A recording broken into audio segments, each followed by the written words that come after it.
si Darna ang ginagaya.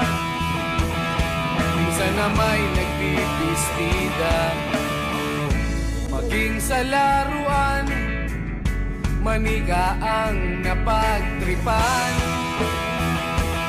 Ayaw mo nang baril-barilan, di ka nila sinasali. Hindi ka raw tunay na lalaki.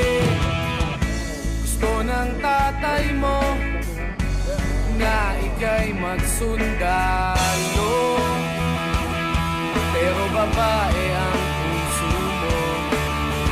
Kahit lunurin ka, wala ring napala sila. Kung sabi mong ika'y sirena, huwag kang mag-alala, matatanggap ka rin nila. Kahit na ano pa ang gusto mo, basta wala ka bang tinatapakan na tao, ituloy mo lang ito. Ang mahalaga, ikaw ay masaya. Huwag mong intindihin ang sasabihin ng iba. Sila ang may problema.